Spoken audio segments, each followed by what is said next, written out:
She was still crying when she lifted her chin and looked him dead in the eye.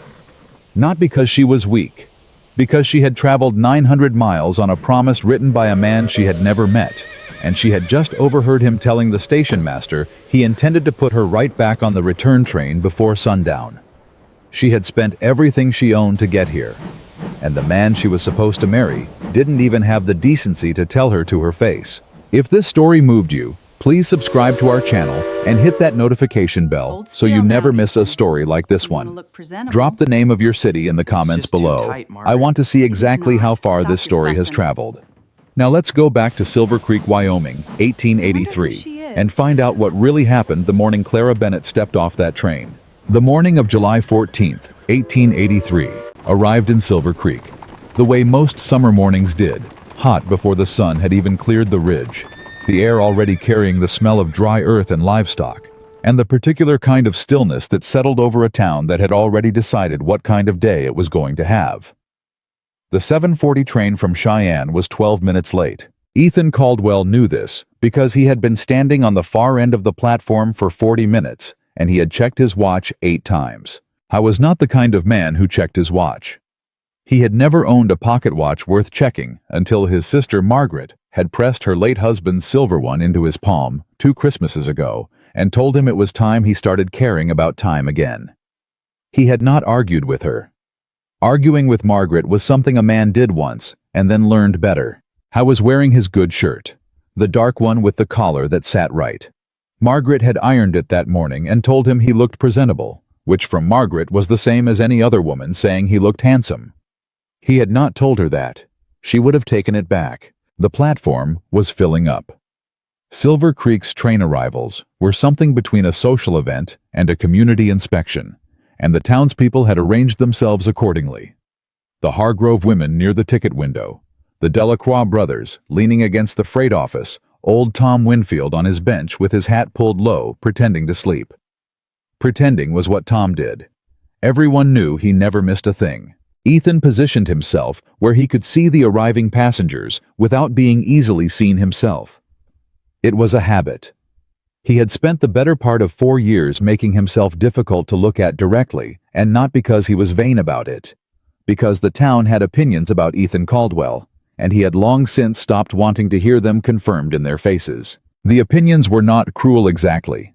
They were the kind that people delivered with pity wrapped around them like a coat. The kind where the words sounded kind, but the meaning underneath was something closer to, "We have given up on you, and we think you have given up on yourself, and isn't that a shame?" He had not given up on himself. He had simply contracted, like a field in drought, still there, still underneath, but drawn in tight and waiting for something he couldn't name. Margaret had named it for him 6 weeks ago across the kitchen table. "You are disappearing, Ethan," she had said. "Not all at once, but piece by piece, and I cannot watch it anymore." He had started to answer her. She had held up one hand. "I placed an advertisement," she said, "in the matrimonial register 3 weeks ago." The silence that followed was the kind that had shape and weight. "You did what," he said. It was not a question. It was a man discovering the ground had moved beneath his feet. "I described you honestly," Margaret said, which was either reassuring or terrifying, depending on what Margaret considered honest. Widower, ranch owner, quiet, serious, looking for a capable woman to share a life with. "I am not looking for anything," Ethan said. "I know," Margaret said. "That is why I looked for you." He had spent 2 full days being angry about it. Then a letter had arrived from St. Louis. A woman named Clara Bennett, 25 years old, had read the advertisement. She was not romantic about it. She had not used flowery language. She wrote the way someone wrote who had learned that words spent carelessly were words wasted. She said she was hardworking. She said she was practical. She said she had experience managing a household and was not afraid of difficulty. She said she had reasons for wanting a new life that were her own, and that she would explain them when she arrived if he was willing to hear them. She did not ask him to love her. She asked him to give her a fair chance. Ethan had read that letter 4 times. Then he had written back and told her the advertisement had been placed without his full consent, that he owed her honesty about that, and that if she chose to come anyway, he would meet her at the station and they could talk. He had not told Margaret he'd written back. Margaret had found out anyway. She always did. What Ethan had not written in that letter, what he had not told Margaret, had not told anyone, was the decision he had made before he sealed the envelope. He was going to meet Clara Bennett at this station. He was going to be decent about it. And then he was going to explain to her as kindly as he knew how that the arrangement wasn't going to work. That it wasn't about her. That he simply was not capable of being what she deserved. He was going to offer to cover her return fare. He was going to make sure she had a proper meal and somewhere safe to rest before the evening train. And then he was going to go home. He had the whole thing arranged in his head. Clean. Necessary. The right thing for both of them. He did not expect what happened instead. The train arrived with its usual noise and theater, the long scream of the brakes, the exhaled breath of the engine, the conductor's voice cutting through the platform crowd. People shifted and pressed forward. Children darted between adults. The Hargrove women straightened up to get a better view. Passengers began stepping down. Ethan watched the door of the second passenger car. He was not sure how he knew it was her. She came down the steps carrying a worn leather suitcase in one hand and a small Bible pressed against her ribs with the other arm. Her dress was blue faded, but clean, the kind of dress that had been carefully maintained rather than recently purchased. Her hair was pinned up neatly beneath a plain hat. She was not small. She was not the kind of woman who looked like she needed protecting. Exactly, there was a straightness in her spine that suggested she had stood up under things and kept standing. But her eyes were red. She had been crying. Not in this moment. She had stopped before she stepped off the train, had composed herself, had clearly made a decision about how she was going to arrive. But the evidence was still there. In the redness at the rims, in the faint swelling beneath her lower lashes. She stepped onto the platform. She looked around, and for one fraction of a second, Ethan saw it the way her eyes moved through the crowd, the way a person's eyes move when they are looking for a specific face, when they are carrying hope and trying not to hold it too obviously. He took one step forward. He never got to take the second. Well now, the voice belonged to Walter Grayson. And Walter Grayson did not have a quiet voice. He had the kind of voice that had spent decades being the loudest in every room, and it showed big and carrying and absolutely certain of its welcome. Walter Grayson was 61 years old, built wide across the shoulders, and had been the largest cattle owner in the county for going on 20 years. He was not exactly disliked. He was the kind of man a town tolerated because they needed him more than they were willing to admit, the kind of man who had bought enough goodwill that people forgot, until a moment like this, exactly what he was made of underneath it. How was standing with 3 of his ranch hands, men who laughed when Walter laughed and stopped when he stopped, which was its own kind of information about a person. He looked Clara Bennett up and down, the way a man looks at livestock he is considering buying and has already decided is not worth the price. "Another city woman," he said, loud enough for the platform to hear, loud enough that it was meant to be heard. "Come to try her hand at frontier life." A few people laughed. The Delacroix brothers. One of the Hargrove women quickly covered with a hand. Clara went still. She did not look at Grayson immediately. She finished her step off the train stairs. She set her suitcase down. She adjusted her grip on her Bible. And then, and only then, she looked at him. "That's correct," she said. Her voice was steady, not loud, but carrying in the way that voices carry when they have decided to. "I have." Grayson smiled the way men smile when they believe they are being generous by engaging with someone beneath them.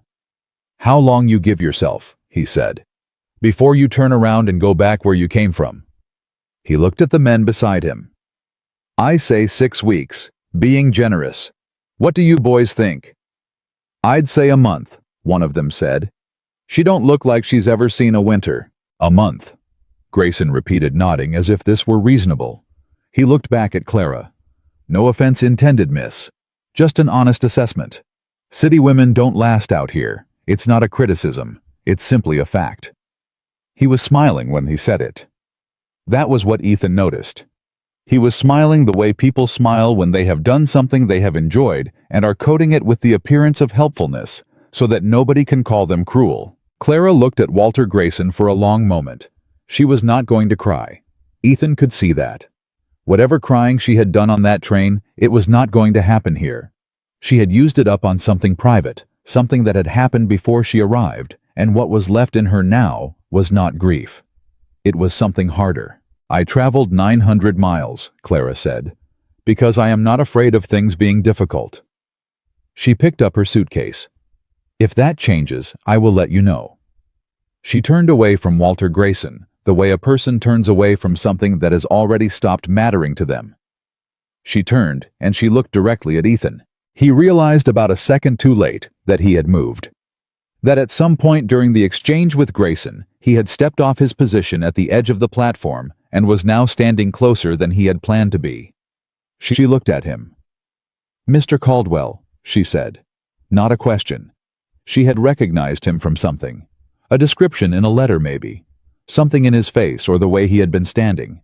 He did not know which. "Miss Bennet," he said. She held his eyes for a moment. Searching. And he understood in that moment that she already knew. Not the specific words he had planned, but the shape of what he had been thinking. She was not naive. She had not come 900 miles in ignorance of her situation. "Thank you for meeting me," she said, and there was something deliberate in that phrasing. Not "thank you for wanting me here," not "thank you for agreeing to this," "thank you for meeting me." As if she understood the distinction between what a man owed a person and what he had chosen to do, and she was acknowledging the choice without embellishing it. "Of course," Ethan said. Behind them, Walter Grayson said something to his men in a lower voice, and they laughed. Ethan turned his head. He looked at Grayson for 3 seconds without speaking, and something in that look was enough to make the laughter stop. Grayson returned the look. He shrugged. He walked away. Ethan turned back to Clara. "My wagon is this way," he said. "I'll take your suitcase." She looked at him for a moment, measuring something, deciding something. Then she extended the suitcase. He took it. They walked off the platform together, and the town of Silver Creek watched them go, and nobody said anything useful. The ride out to the ranch took 2 hours and 40 minutes. Ethan knew the exact time because he had driven it so many times, he had stopped needing to count. The way a man stops counting the steps between his bed and the door in the dark. He had planned what he was going to say. He had planned it clearly, organized. He was going to say it once and say it with kindness, and she was going to understand, and it was going to be over, and he was going to drive her back to town in time for the evening train. Instead, they drove in silence. Not uncomfortable silence. That was the thing that confused him. It was the silence of two people who did not feel the need to fill space with noise. He had not felt that in a long time. He had not felt comfortable being quiet beside another person, and he stopped counting. It had been years. Clara sat straight on the bench beside him. She watched the land. She did not say it was beautiful. She did not say it was big. She did not say the things that city people said when they saw open country for the first time and needed to make noise about it. She just looked at it the way you look at something you are trying to understand. She watched the grass, the way it moved. She watched a hawk riding the thermals above the eastern ridge for almost a full minute. After about an hour of driving, she said, "The grass on that far section is different from the grass here." He glanced at her. "Different how?" "Shorter," she said. "Paler, more dry." He looked toward the section she meant. She was right. "Too close to the creek bed," he said. "Floods in spring, burns off the roots." She nodded as if she was filing that information somewhere. Another mile of silence. "You said in your letter," she said, "that the advertisement was placed without your full consent." He said nothing. "I appreciated that you were honest about it," she said. "I wasn't going to lie to you," he said. "Not everyone would have bothered," she said. "They would have let me come and then found a way to make leaving seem like my idea." He looked at her sidelong. "I thought about it," he said. "The easier version." She turned her head slightly, not quite looking at him. "But you didn't do it." "No," he said. "Why not?" He thought about that for a moment. He gave her the true answer, even though it was not the comfortable one. Because you wrote me a letter that said you had reasons you would explain when you arrived, if I was willing to hear them. She was quiet. I thought it seemed unfair, he said, not to at least give you the chance to say them. She turned to look at the road ahead. He saw her throat move slightly. Mr. Caldwell, she said, I am going to tell you those reasons now, so that you have them before you say whatever it is you have been planning to say since we left that platform. He didn't answer, which was its own kind of answer. My father died 8 months ago, she said. He left debts I did not know about. The house was sold. My position at the dress shop where I worked was given to the owner's niece, when he learned I could no longer pay my rent in the building he also owned. She said this with no emotion, not because she didn't have any, but because she had already spent it on the train, and what was left was just the fact of it. I have a younger sister, Frances. She is 17. She is living with our aunt in Chicago. The aunt is not unkind, but she cannot support Frances past spring. I need to be able to help her. She paused. I came here because I saw a legitimate opportunity to build something. I am not romantic about it. I am not under the impression that marriage is easy, or that a stranger owes me tenderness.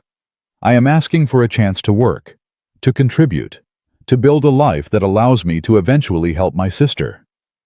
She looked at him then directly. That is all I am asking. I am not asking you to love me. The road stretched out ahead of them. Ethan held the reins. He had his speech. It was still there, organized and ready, clean and reasonable and kind. He thought about the way she had looked at Grayson on that platform. Not with defiance exactly.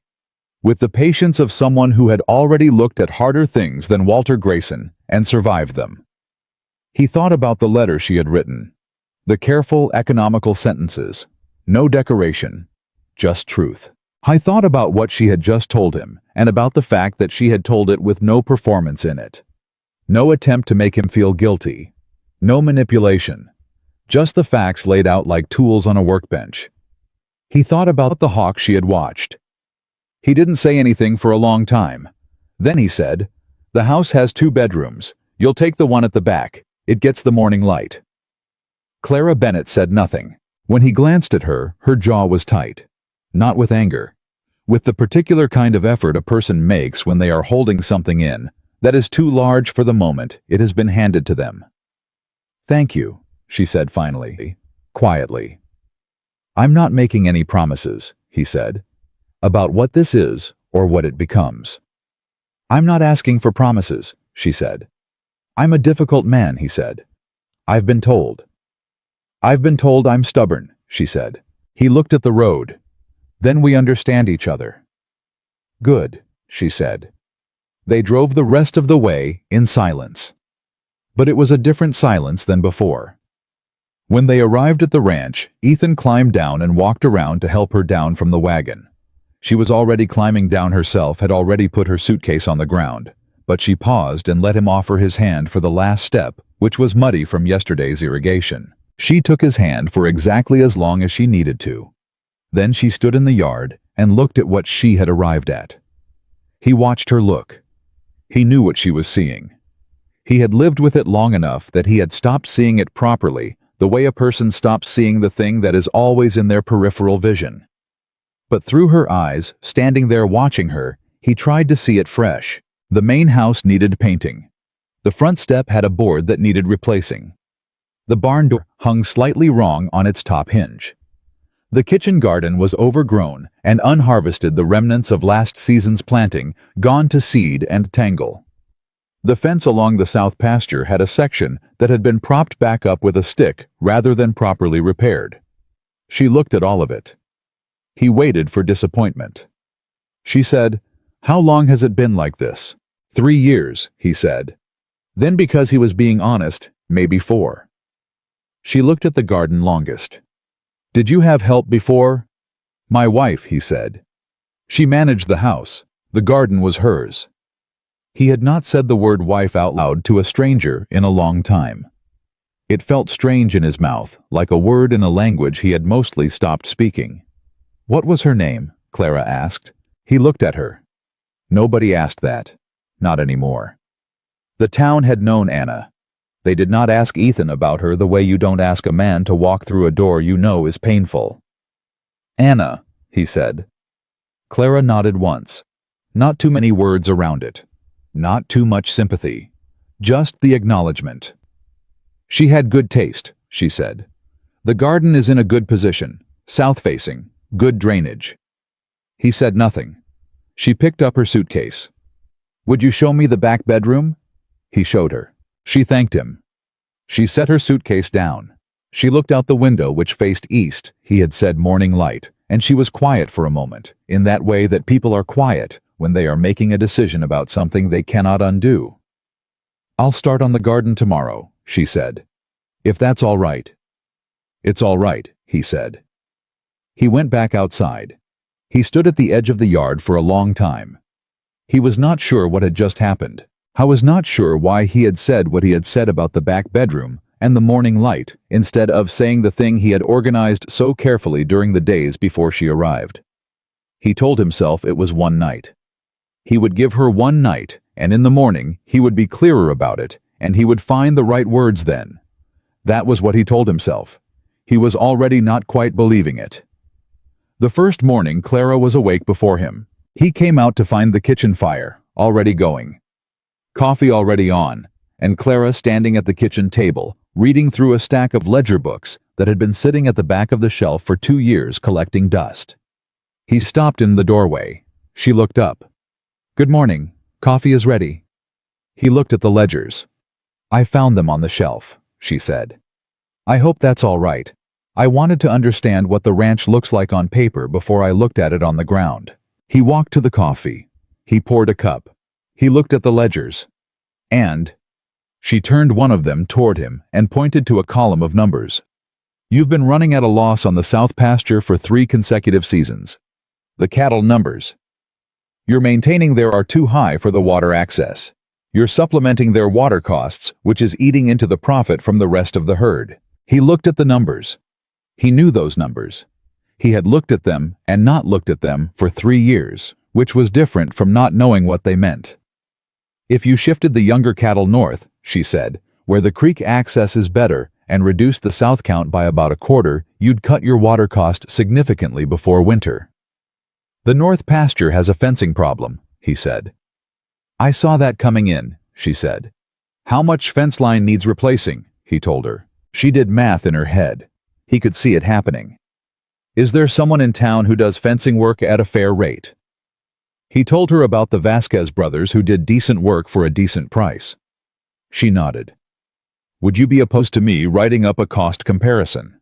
What you'd spend on the fencing versus what you'd save on the water cost and the cattle loss. He looked at her across the kitchen table. He had been a rancher for 20 years. His father before him. He had never had someone sit across a table from him first thing in the morning and talk about his ranch the way she talked about it. Not like a problem to be solved, not like something failing, but like something that could be made to work if you looked at it right. Fine, he said. She nodded and turned back to the ledger. He drank his coffee, and he thought about Walter Grayson on that platform, and he thought about the women of Silver Creek who would be talking this morning about the city woman Ethan Caldwell brought home. He thought about how none of them were sitting at his kitchen table at 6 in the morning, doing math about his water costs. He went out to start the morning chores. By mid-morning, Clara had the kitchen garden cleared of the worst of the dead growth. She had found tools in the barn without asking him where they were, which meant she had looked until she located them, which meant she was the kind of person who found what she needed without requiring someone else to hand it to her. He was fixing the south fence post when Margaret arrived. Margaret Caldwell was 53 years old and had not, in Ethan's experience, ever once done a thing without complete certainty that it was correct. She arrived driving her own buggy, which she drove the way she did everything directly and without apology.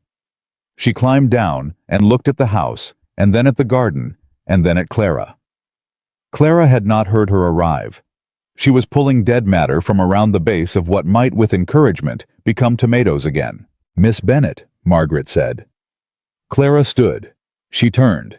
She looked at Margaret with the same direct assessment she had given everything else since she arrived. "Mrs. Caldwell," she said. "Just Margaret," Margaret said. "I put you in this situation. I believe I owe you a first name."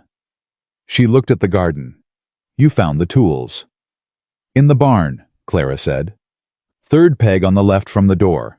Good quality. Well cared for." Margaret looked at Ethan, who had appeared at the fence line, and he could see in her face the particular expression she had when she was trying not to look pleased with herself. "She found the tools," Margaret said. "I heard," Ethan said. "On her first morning."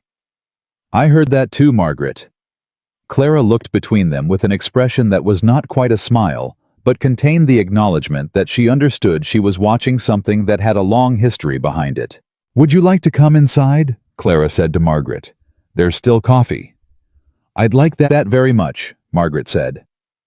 Ethan watched his sister follow Clara Bennett into his kitchen. He went back to the fence post. He worked for a while. The morning was heating up. He could hear faintly his sister's voice from inside the house, and then Clara's response, and then Margaret's laugh, the real one, not the polite one, which was a sound he hadn't heard in some time, and which meant something. Margaret did not laugh, the real laugh, for people she did not respect. He drove the fence post into the ground. He thought about Clara at the kitchen table with the ledgers. He thought about the hawk on the thermals. He thought about the way she had said Anna had good taste about the garden, and the way she hadn't pressed him further, had left the space around that word exactly where it needed to be.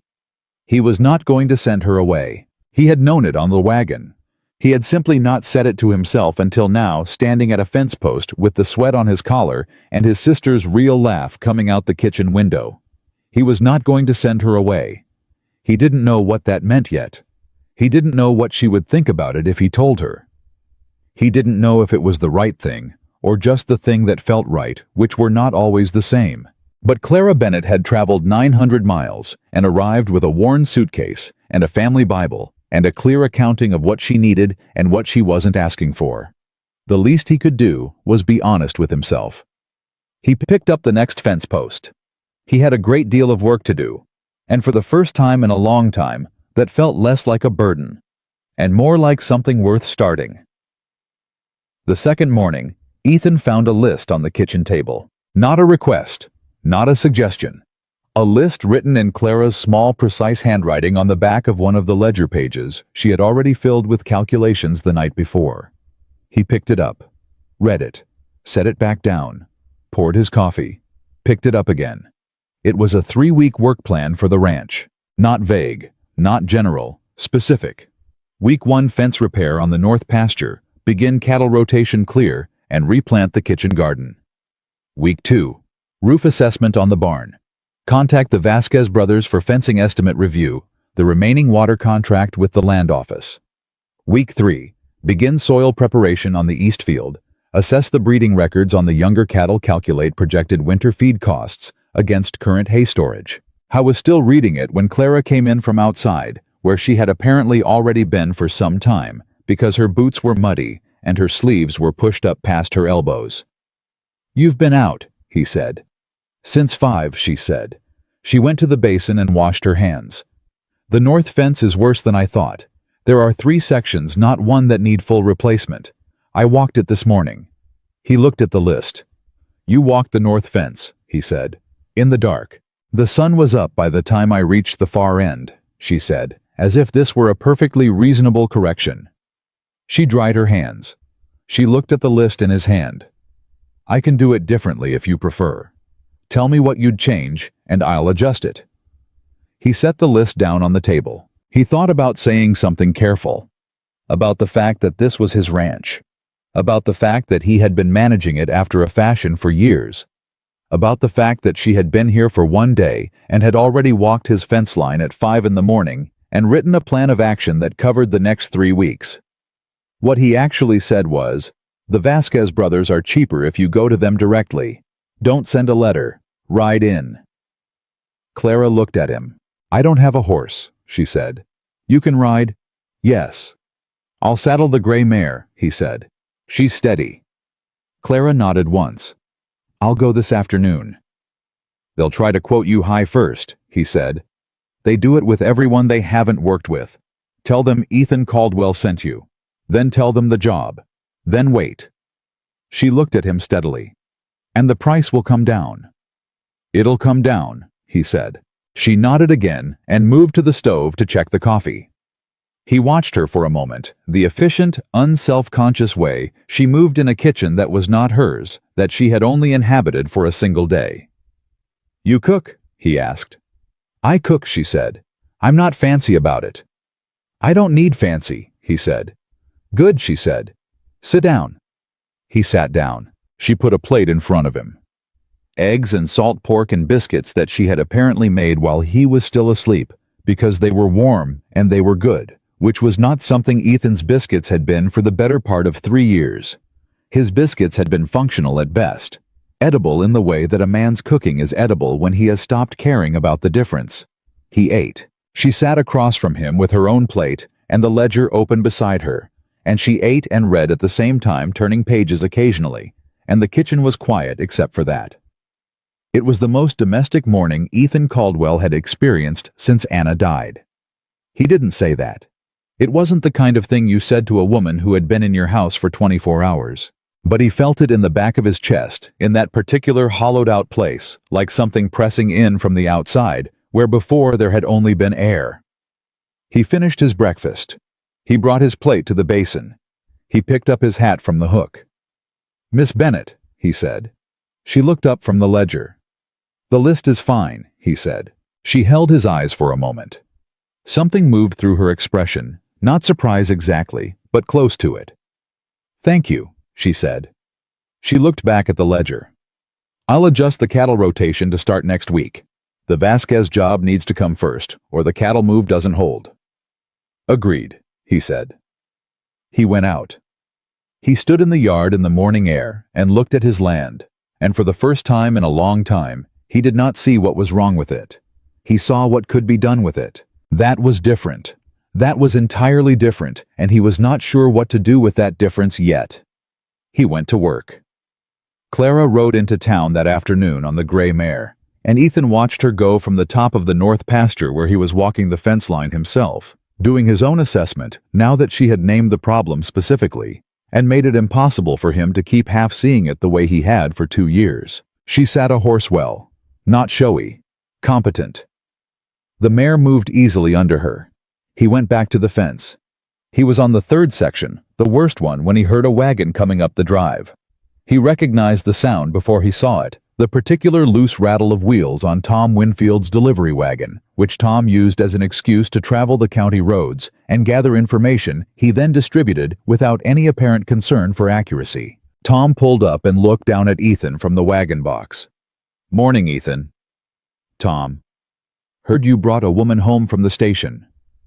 I met a woman at the station, Ethan said. I brought her home. Tom nodded as if this distinction were interesting. What's she like?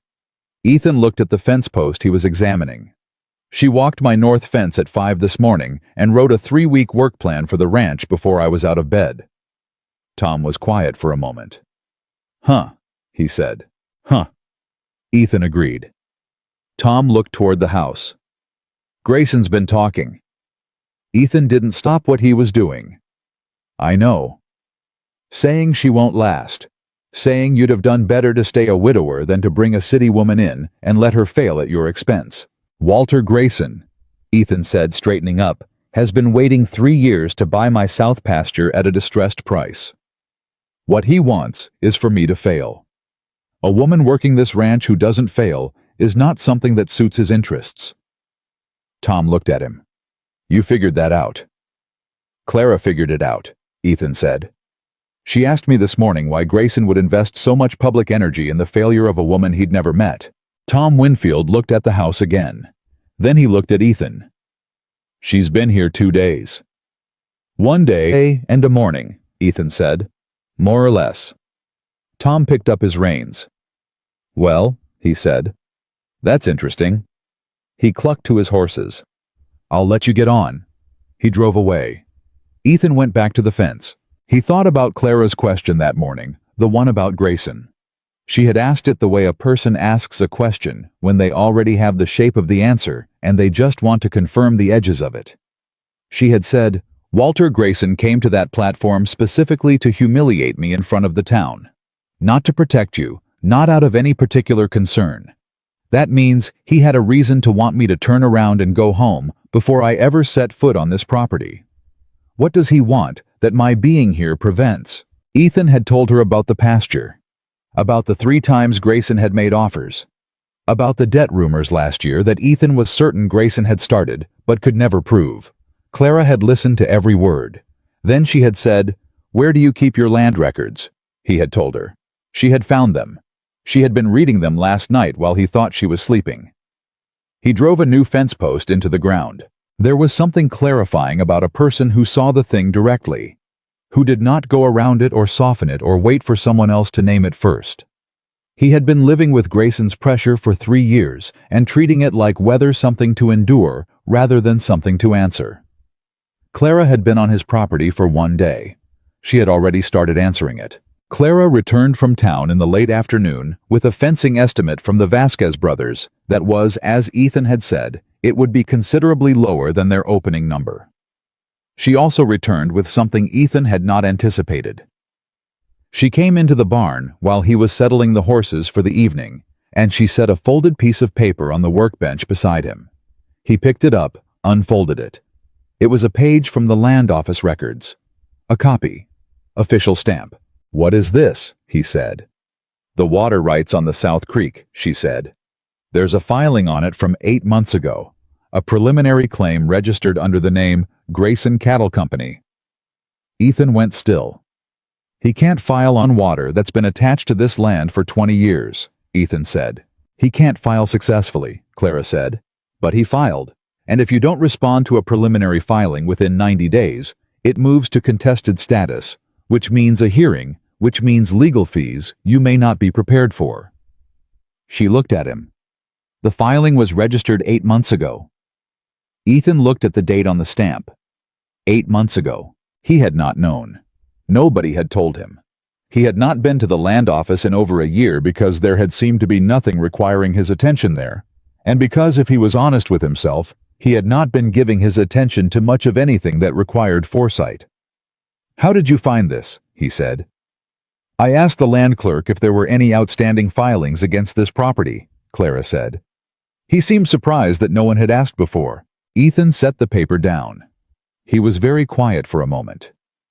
"Ethan," Clara said, and it was the first time she had used his first name, and she did it without seeming to notice she had done it, which made it feel like something natural rather than something chosen. "If Grayson gets that water claim moved to contested status, how long can you operate the south pasture without the creek access?" 2 months, he said. "Maybe 3 if we dry feed. And the legal cost of a hearing. More than I have liquid right now." She nodded. She was not alarmed. She was thinking. He could see it the way her eyes moved slightly when she was working through a problem. Not side to side, but sort of inward, like someone consulting something deep rather than scanning for it. "The response to the filing doesn't have to be complicated," she said. "You have 2 decades of documented water use. You need a letter to the Territorial Land Office, citing your prior right, with your deed attached. The clerk told me the response window closes in 17 days. 17 days. Yes. How do you know how to do that, he said. The filing, the response. She met his eyes. My father was a land surveyor, she said. Before his health failed, I kept his records for years. I know how these filings work. She paused. I didn't come here with nothing, Mr. Caldwell. I came here with what I know. He looked at her for a long moment. He thought about Grayson on the platform. All the public certainty. All the easy contempt. The city woman who wouldn't last. I thought about the fact that this city woman on her first full day on his property had found the legal weapon that Grayson had planted 8 months ago, and that had been quietly counting down toward detonation while Ethan drove fence posts and told himself the worst was behind him. Thank you, he said. Don't thank me yet, she said. Write the letter tonight. I'll go over it with you. We need to get it to the land office by week's end. He almost smiled. Not quite. but almost. The letter went out on Friday. Ethan had written it twice, and Clara had gone through the second draft with a pencil, not to change his words, but to make sure the legal language was exactly right. The right clauses, the right citations, the right framing. She sat beside him at the table while he wrote, and she said what to add and what to remove. And he did not find this galling the way he might have expected. He found it efficient, which was not the word he had expected to find himself using. When the letter was sealed, and he had it in his coat pocket to take to town, he said, "You're going to need to know things. About the ranch, about how things work here, the people, the history." She looked at him. "If you're going to be working alongside this," he said, "you're going to need to understand it fully, not just the ledgers." She said, "I agree." "So I'll tell you," he said, "when there's something to tell." She said, "I'll ask when I need to know something." "Fair," he said. That was the arrangement. It wasn't romantic and it wasn't formal. It was practical, the way a good tool is practical, made to fit the hand that would use it. And yet, there were moments that didn't fit neatly into practicality, and they arrived without announcement, the way most important things do. The first was on the 6th day. Ethan came in late from the south pasture, where he had moved a portion of the cattle according to Clara's rotation plan, a job that had taken 3 hours longer than expected, because 2 of the younger steers had decided that the concept of moving was offensive to them personally. He was tired in a way that went past his muscles, a ground-level, bone-deep tired that he recognized from his worst years, the kind that wasn't just the body's complaint, but something more total. He came into the kitchen, and Clara was at the stove. She looked at him once and said nothing. She did not ask how it went. She did not offer commentary. She put a plate on the table and a cup of coffee beside it, and she went back to the stove. He sat down. He ate. After a few minutes, she sat across from him with her own cup and the account book she was always carrying, and she read while he ate, and the kitchen was warm, and the food was good, and the silence was the kind that held a person rather than pressed in on them. After a while, he said, "The 2 youngest steers are idiots." She looked up from the account book. There was something in her face, the beginning of something that wasn't quite a smile, and was better for not being one yet. "How idiotic," she said. "Comprehensively," he said. The almost smile shifted. He felt it somewhere in the front of his chest, which was not something he had felt in a long time, and which he chose for now to leave unnamed. She went back to the account book. He finished his coffee. He said goodnight. She said goodnight. I went to bed, and he lay there for a while in the dark, and he thought about the letter going to the land office, and the Vasquez brothers starting on the fence Monday, and the cattle in the north pasture, and the kitchen garden that was already showing the first signs of something green, where Clara had worked the soil for 3 consecutive mornings. He thought about the fact that his house felt different. Not fixed. Not solved. Different. Like a room that had been closed a long time, and someone had opened the window. He did not know what to do with that yet. He went to sleep. The next twist came from a direction he hadn't watched. On the 8th day, Clara rode into Silver Creek for supplies. Ethan had given her a list and the money for it, and told her where to go and where not to. She knew the way. She didn't need his guidance on the road anymore. What he hadn't told her, what he hadn't thought to tell her, because it had become such a background fact of his life that he no longer registered it as something requiring warning, was about the women of Silver Creek. Not all of them, but the ones who gathered at Harriet Gaines's dry goods store on Tuesday and Friday mornings, which Clara arrived at on a Tuesday. He found out what had happened when Clara returned. She came in, set the supplies on the kitchen table, and stood there for a moment with her back to him, and he could see in the set of her shoulders that something had happened. "What?" he said. She turned around. She was not distressed. She was calibrating. That was the word. Her face was doing the thing it did when she was filing information in the right category.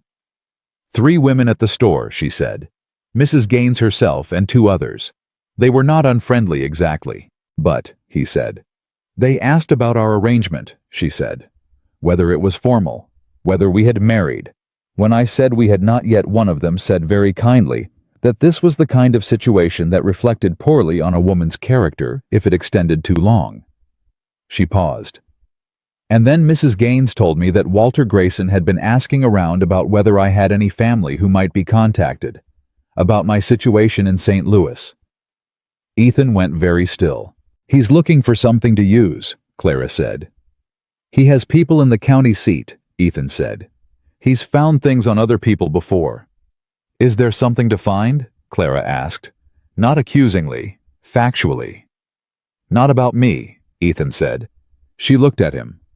About me, she said, and it was not a question anymore. He waited. My father's debts, she said. He owed money to a grain merchant in St. Louis, a man named Alcott. The estate couldn't cover it. Alcott filed a claim against the estate, but there was nothing left to claim, so legally it was discharged. But it's on record. She met his eyes. If Grayson finds it and frames it as me coming here to escape debt as a woman with credibility problems, it will affect how the land office views your response filing. They can't reject a water rights response on the character of the applicant's household, Ethan said. They can't officially, Clara said. But this is a territory, not a court of law. The clerk who processes these filings is a man named Patterson. Do you know him? I know of him, Ethan said. Grayson has bought him dinner twice this year that I know of. Clara was quiet for a moment. We need the response to be airtight before Grayson gets to Patterson, she said. If there's any procedural reason to delay it or send it back for additional documentation, Patterson will find it. Ethan looked at her. She was standing in his kitchen, still wearing her riding coat, talking about land office procedure and territorial politics and the specific vulnerabilities of their legal position, with the focused intensity of someone who had been thinking about this for a while and was only now saying it out loud because she had enough pieces to say something useful. He said, You've been thinking about this since before I told you about Patterson. She said, Since the day I found the filing. He said, You didn't say all of it then. I didn't have all of it then, she said. I needed to go to town to get the rest. He looked at her for a long moment. He said, What do you need? She said, I need you to take me to see your deed, the original, and any documentation you have of the water use going back as far as it goes. He went to the box under the floorboard in the bedroom where he kept the papers that mattered. He brought them out. They spent the rest of that day and most of that night at the kitchen table, and Ethan talked, and Clara listened, and Clara asked questions, and Ethan answered them, and by the end of it, he had told her more about the history of that ranch, the real history. His father's first purchase, the droughts, and the good years, and the years in between, than he had told anyone in years. He had not planned to talk that much. It happened the way things happened when someone asked the right questions in the right order, and he realized partway through that it did not feel like being asked questions. It felt like being heard. That was a different thing. When they finally stopped around midnight, Clara closed the last folder and straightened the stack and set it aside and looked at the table for a moment. You have a strong case, she said. Thanks to you finding it, he said. She shook her head just slightly. The case existed before I found it, she said. You had everything. You just hadn't assembled it. He said, I hadn't been looking. She said quietly, I know. No judgment in it. He said, Why are you doing this? All of this. You've been here 9 days. You didn't sign on to fight my legal battles. She looked at him directly, and she said, Because if you lose this ranch, I have nowhere to go, and neither does Francis. And because it would be wrong for you to lose it. She paused. Both things are true. I'm not going to pretend one of them is more noble than the other. He held her eyes. He said, That's honest. She said, I said I would be. He nodded. He said good night. She said good night. He was halfway to his room when she said, Ethan. He stopped. She said, I didn't know your ranch would be like this. I didn't know you would be like this. A pause. I came here with a plan and a practical view, and I thought that was sufficient. I want you to know that I understand it's more complicated than that. He did not turn around. He said, So do I. He went to bed. He lay in the dark, and he thought about Anna, the way he sometimes let himself think about her at night, when the day was finished, the specific texture of her laugh, the way she moved through a room, the way the house had felt with her in it. He thought about how long he had been keeping the house exactly as it was when she left it. Not because he thought she was coming back. Because changing it meant it was over and over felt like something he couldn't hold. I thought about the fact that Clara hadn't changed the house. She had changed the ranch. There was a difference. He was not sure what the difference meant yet. But he lay there in the dark, and he thought that maybe the open window he had been feeling for 9 days, that particular quality of air, moving through something that had been still for too long, maybe he didn't need to name it yet. Maybe it was enough for now that it was there. 3 days later, something happened that knocked every other thought clean out of his head. I was in the barn when he heard the horse coming fast up the drive. Too fast for a casual visit. The kind of fast that meant news. He came out of the barn, and the rider was the Vasquez brothers' youngest son, maybe 14 years old, and the boy pulled up his horse and said, "Mr. Caldwell, my uncle says to tell you 2 men from the Grayson Ranch were at the land office in Sheridan yesterday. They were asking the clerk about your water filing." Ethan was very still.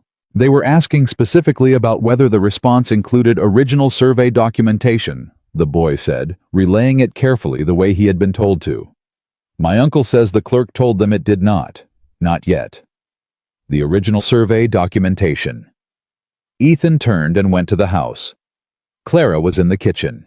He came in, and she looked up and read his face in approximately 1 second. "What happened?" she said. He told her. She set down what she was holding. She stood up. She said, "Where is the original survey?" "I don't have it," he said. "It was filed with the territorial government when my father bought the land. It would be in the territorial records office in Cheyenne." Clara stood there. She said, "If Grayson gets there first, and there's any irregularity in the original survey, even a clerical one, even something minor, he can use it to delay your response, which tips the water claim into contested status." "Yes," Ethan said. She said, "Someone needs to go to Cheyenne." He said, "I can't leave the ranch right now. The Vasquez job starts tomorrow, and the cattle rotation isn't finished, and if I leave for 3 days," she said, "I'll go." He looked at her. She said, "I know what I'm looking for. I know the language. I know how to read a survey record." She met his eyes. "You stay and manage the ranch. I'll go to Cheyenne and get a certified copy of the original survey and bring it back in time to amend the response filing." He said, "You've been here 12 days. She said, "I know." He said, "Cheyenne is 2 days each way." She said, "I know that too." He looked at her for a long moment. She did not look away. He said, "If you go alone, Grayson's people may follow. They'll know you're going, or they'll find out. They'll know why." She said, "Then I'll move faster than they do." He looked at this woman 12 days on his property, 12 days in his house, 12 days of early mornings, and ledger books, and honest answers, and not quite smiling, and he thought about Walter Grayson on that platform. The helpless city woman who wouldn't last the month. He thought about what Grayson had expected, and what he had gotten instead. He said, "Take the bay. She's faster than the gray." Clara nodded. She said, "I'll be back before the response deadline." He said, "I know you will." He said it before he knew he was going to say it, and he meant it. Every word. Clara left before dawn. Ethan heard her moving through the house at 4 in the morning.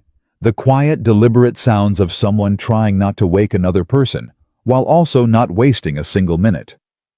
He lay in the dark and listened to the sounds, the soft pull of a drawer, the brush of boots across the floorboard, the faint click of something metal. He did not get up. She did not need him to. That was already something he understood about her. The difference between what Clara Bennett needed and what most people assumed she needed were 2 entirely different things. He heard the back door close. He heard the bay mare respond to her in the barn, a low, recognizing sound, the kind a horse makes for someone it has already decided to trust. Then hoofbeats going south toward the Cheyenne road. Then nothing. He lay there for another hour before he got up, which was unusual for him, but the house had a different quality to it that morning, and he needed a moment to identify what that quality was. It took him longer than it should have. It was quiet. The house was quiet in the way it had been quiet for 3 years before 12 days ago, and he had forgotten that this was how it used to be. This specific total quiet, because in 12 days it had already become something he did not notice until it was gone again. He got up. He went to work. The Vasquez brothers arrived at 7 with a wagon full of lumber and post stock, and 2 additional men who worked without commentary and moved fast. Ethan worked alongside them because that was how he ran things, not standing at a distance, supervising but in it, which the Vasquez brothers had always respected about him. They worked the north fence all day, and it was hard work, and it kept his hands busy, and his mind from following the Cheyenne road south more than every hour or so. At noon, the older Vasquez brother, Ramon, 40 years old, built like he had been designed specifically for physical labor, handed Ethan a water jug and said, "The woman who came to see us, the one who negotiated the price." "Miss Bennett," Ethan said. "She knew what she was talking about," Ramon said. "I told her a number. She didn't argue. She just said, 'That seems high for 3 sections. I've priced comparable materials in Sheridan and labor runs about this much.' Gave me a number." He paused. "It was a fair number." "I know," Ethan said. Ramon looked at him for a moment in the direct, unembarrassed way that Ramon looked at things. "She's not what people in town are saying." "No," Ethan said. "She isn't." Ramon nodded, satisfied with this, and went back to work. The afternoon moved. The fence line grew. Ethan worked until his shoulders ached in a way that felt productive rather than punishing, which was a distinction he had forgotten the difference between. At 4 o'clock, Tom Winfield's wagon appeared on the drive again, and Ethan felt the particular tension that Tom's wagon had started to produce in him, because Tom only came when there was something to deliver, and Tom's deliveries lately had been the kind that required a decision afterward. I was right. Tom climbed down. He did not bother with preamble. Tom was a man who understood that preamble was a courtesy you extended when the news was good. "Grayson sent 2 men to Cheyenne," Tom said. "Left this morning. Bill Akers and that lawyer he uses from Sheridan fellow named Crane." Ethan looked at him. "They know," Tom said, "about the survey. Somebody at the land office here told them what your response was missing. Somebody who knew it was missing and knew why it mattered." Patterson, Ethan thought. "When did they leave?" Ethan said. "Early," Tom said. "Before sunup." Ethan calculated. Clara had left before 4. If Grayson's men left at first light around 6, she had a 2-hour lead. The bay was faster than most horses, but 2 hours was not a comfortable margin if the men behind her were riding hard and knew the road. "Does anyone know she went to Cheyenne?" Ethan said. "By now?" Tom said. "Probably." Ethan said nothing. Tom looked at him. "She know what she's looking for when she gets there?" "Yes," Ethan said. "And she can get it without the lawyer getting there first."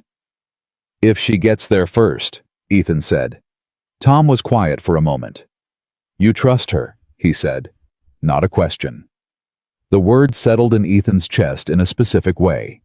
He had not used it before, not consciously. Trust was a word he had been careful about for years, the way a man is careful about words that have already cost him something. "Yes," he said. Tom nodded. "Then you work the fence and you wait," he said. "Worrying about it from here won't change what she does in Cheyenne." He climbed back onto his wagon and drove away. Ethan picked up the post digger. He worked until dark. Clara did not return that night, which he had known she wouldn't. Cheyenne was 2 days south and she was making the trip efficiently, not impossibly. But knowing it and sitting in the kitchen alone at 9 o'clock with only the account books she had left open on the table were different experiences. He sat there longer than he needed to. He looked at her handwriting in the margins of the ledger page, the small specific numbers, the notations that were shorthand for longer thinking. He thought about what it meant that he could already read her shorthand 12 days in the same way you learn to read the handwriting of someone you have spent enough time with. He closed the ledger. He went to bed. He was up at 5. By mid-morning of the second day, the fence was finished. Ramon Vasquez walked the full line with Ethan testing posts and pronounced it solid, which from Ramon was the highest form of professional endorsement. They settled up, and the Vasquez brothers loaded their wagon, and when the younger one climbed up, he said, "Tell Miss Bennett the tomato seedlings need to go in before next week if she wants a fall harvest." Ethan looked at him. She asked me when she came to see us, the young man said, slightly defensive. About the kitchen garden. My mother grows them. I told her I'd find out. I'll tell her, Ethan said. He watched them go. He thought about Clara asking the Vasquez brothers about tomato seedlings while she was there to negotiate a fencing contract. While she was managing his legal problem, she was also simultaneously thinking about the kitchen garden. He did not know what to do with that information, except that it sat in him somewhere permanent, the way certain things do not loud but there. He went inside. He was eating lunch alone when he heard the horse. How was outside before he had consciously decided to be. She came up the drive on the bay, and the horse was tired, not dangerously, but visibly, the careful movement of an animal that had covered serious ground in short time. Clara was upright in the saddle, straight-backed, the way she was always straight-backed, but there was something in her jaw and around her eyes that told him the 2 days had not been simple. She pulled up. She reached into her coat and held out a folded document. Certified copy, she said. Original survey filed 1861, with the territorial recorder's stamp and 2 witness signatures. He took it. He unfolded it. It was real, clean, complete. He looked up at her. Grayson's lawyer got there 4 hours after I did, she said. He asked the recorder's office to place a hold on the document pending a competing inquiry. The recorder told him a certified copy had already been issued, and there was nothing to hold. She paused. The recorder was a woman named Mrs. Elspeth Horn. She had the document ready in 40 minutes. She said she believed in doing things properly. Ethan looked at the document in his hands. He said, "Are you all right?" She blinked, as if the question surprised her. As if she had been so focused on the task that the idea of someone asking about her, rather than the outcome, had not occurred to her as a possibility. "I'm tired," she said, and I'd like to sit down." "Come inside," he said. She dismounted. He took the bay's reins. She did not argue, which told him exactly how tired she was, because Clara Bennett arguing over small courtesies was something he had already come to expect. He brought the horse in and settled her. When he came into the kitchen, Clara was sitting at the table with her hands wrapped around a cup of coffee she had poured herself, and her coat was still on, and she was looking at nothing in particular with the vacant expression of someone whose mind had finally stopped running. He sat across from her. "Tell me the rest," he said. She looked at him. "Crane Grayson's lawyer, he found me at the boarding house that night, after the recorder's office closed." Ethan went still. "I was not threatening," she said. "He was the other kind, the kind that's worse. He was very polite and very reasonable. And he said that Walter Grayson was a patient man and a community-minded man, and that there were ways to resolve a water dispute that didn't require the land office at all. Private arrangements. Fair compensation." She set down her cup. "He said it would be a shame if a water dispute complicated matters for a woman who was already in an uncertain situation. He mentioned your father's debt," Ethan said. "By name," she said. "He knew the merchant. He knew the amount. He knew the discharge date." She met his eyes. He did his research quickly. The kitchen was quiet. Ethan looked at the certified copy on the table between them. He said, "What did you tell him?" Clara looked at him steadily. She said, "I told him that the Caldwell water rights were 22 years documented, and that we had just obtained the original survey certification, and that Mr. Grayson was welcome to pursue any legal avenue he believed was available to him, and that I looked forward to seeing him at the land office when the response was filed." Ethan looked at her. She said, "Then I went back to my room and locked the door, and I did not sleep particularly well." He said nothing for a moment. Then he said, "Clara." She looked at him. He said, "I am going to say something, and I need you to hear it plainly." She waited. He said, "What you did in Cheyenne, what you have done for the last 2 weeks, I would not have done it alone. Not because I couldn't. Because I had stopped looking at the right things. You came here, and you looked at the right things from the first morning." He stopped. He was not a man who talked at length about what he felt, and he knew this, and he pressed through it, because she had just spent 2 days riding to Cheyenne and back for a ranch that wasn't hers yet, and coming home tired with a document in her coat that she handed him before she asked for water. "I don't know what this arrangement is," he said. I know I told you on the wagon that first day that I wasn't making promises. I'm not going back on that. But I want you to know that I see what you're doing. And I don't take it lightly." Clara looked at him for a long moment. She said, "Thank you." Simple, direct, no performance around it. He nodded. She said, "File the amended response tomorrow. Don't wait." He almost smiled. He did not wait.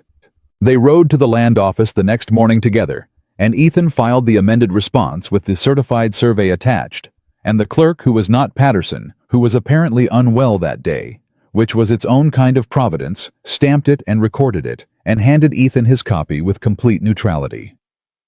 On the way out, they passed Walter Grayson on the boardwalk. He had not expected to see them. That was clear. He had the look of a man who had been told a thing was handled and had walked outside in the confidence of that, and had then encountered the evidence that it was not handled at all. He looked at Ethan. He looked at Clara. He said nothing. Clara looked at him the way she had looked at him on the platform. Not with anger, not with triumph, with the simple, steady acknowledgement of a person who has done what they set out to do and does not require an audience for it. She said, "Good morning, Mr. Grayson." Grayson said nothing. They walked to the wagon. Ethan helped her up. She took his hand without the precise calculation she had used the first time, which told him something. He was not sure yet what it told him, but it told him something. They drove back to the ranch. The threat for now was handled. But the real test had not yet started. It came without warning, the way the worst things do on a Tuesday morning in the third week of August. Ethan found the first steer at the eastern edge of the north pasture, standing apart from the others. Head low. Not eating. The posture of an animal that was telling you something with its body because it had no other language. He knew that posture. He had seen it before. 3 years ago, when a respiratory illness moved through his herd and killed 11 head before he understood what he was dealing with. The memory of it lived in his body, the way bad memories do not in his mind exactly, but in his gut, in the specific recognition that arrived before thinking did. He crossed the pasture fast. He checked the steer up close. The signs were clear. He stood in the pasture in the early morning and felt the specific dread of a man who has already lost something this way, and knows in the way that you know when a wound you have had before begins to open again exactly what he is looking at. He went back to the house. Clara was at the table with the account book. She looked up and read his face. "What?" she said. That was always how she said it. Not framed as a question, framed as a door she was opening. 6 steer in the north pasture, he said. "It's the same thing I had 3 years ago. Respiratory. It moves fast." She was already standing. She said, "How many are showing signs?" "One that I saw," he said. "Which means there may be others. They don't all show at the same time." She said, "Who in this county knows about cattle illness? Someone who's dealt with this specifically." He said, "Old Hector Reyes. He's got a spread 15 miles east. He lost 3 head to it last season and saved the rest. He's the only one who's managed it recently." She said, "Go get him." He said, "Clara." She said, "Ethan, go get him. I'll check the rest of the herd. Tell me the signs I'm looking for," he told her. Quickly. The posture, the eyes, the breathing pattern, the specific sound a sick one made, that was different from the others. She listened the way she listened to everything completely without interruption, filing it. Then she said, "Go." He went. It took him 2 hours to reach Hector Reyes, and 2 more to ride back with him. When they arrived, Clara was standing at the fence of the north pasture with a piece of paper in her hand and an expression that he had not seen on her face before. Not panic, not distress, but the particular tightness of someone managing something larger than they had planned for, and doing it by sheer precision of attention. She came to the fence. She handed the paper to Hector Reyes without greeting him first, which would have been rude in any other context, but was not rude because she handed it to him, the way you hand a tool to someone whose skill you respect.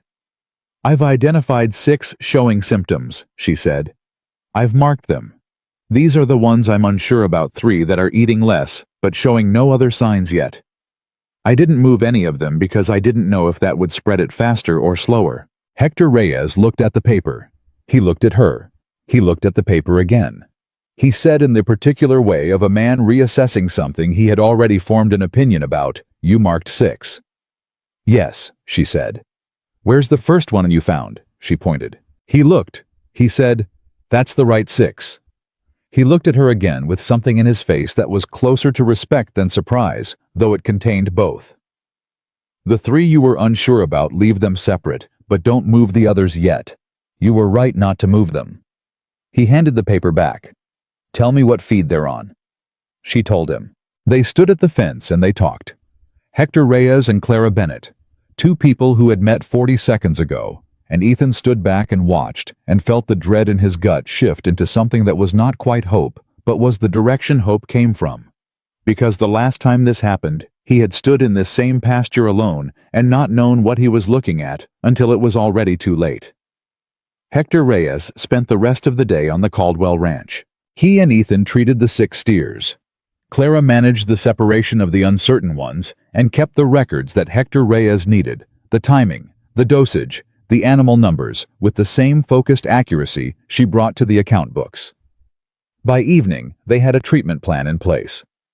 Hector Reyes was washing his hands at the barn basin when he said to Ethan, 3 years ago, you lost 11 head. 11, Ethan confirmed. This time. Hector looked at the pasture. You catch it early enough, you treat it right, you'll lose 2, maybe none. Ethan looked at him. Hector said, The difference is having someone watching. He looked toward the house where Clara had gone in to start supper. That woman of yours saw the signs this morning and had 6 animals identified and separated before you got back with me. That's not luck. That's attention. He dried his hands. He said, You should marry her. Ethan said nothing. Hector said that wasn't a question. He accepted supper, which Clara produced for 3 people in the time it would have taken Ethan to produce it for 1, and the 3 of them sat at the table, and Hector told stories about bad seasons and worse ones, and how to tell when a herd was really sick versus just unhappy. And Clara asked questions that Hector answered with the pleasure of a man whose knowledge was being genuinely valued, and Ethan sat between them and thought about the word that Tom Winfield had asked him about, and that he had answered without hesitating: trust. He had said yes without hesitating. He had not noticed until this moment that there was a word that came after trust that he had been edging toward without looking at it directly. He did not look at it directly now, but he knew it was there. Hector Reyes left after supper. Clara cleaned up. Ethan sat at the table. When she finished, she sat down across from him, and they both looked at nothing in particular for a moment, in the way of 2 people who have been through something together and are still coming down from the particular altitude of it. Clara said, We're going to lose at least 1. Probably 2, Ethan said. Hector said 2. I know. A pause. I'm sorry. He looked at her. Why are you apologizing? She said, Because I know what those cattle mean. Not just financially. I've been reading your records long enough to know which animals you've had for years. The one in the far corner, number 14, she's been on this property since your father's time. He said nothing. She said, I'm sorry, that's the one showing the worst signs. The kitchen was quiet. He said, She's had a good long run. His voice was steady. It was not as steady as he wanted it to be. Clara said, Yes, she has. She did not say anything else.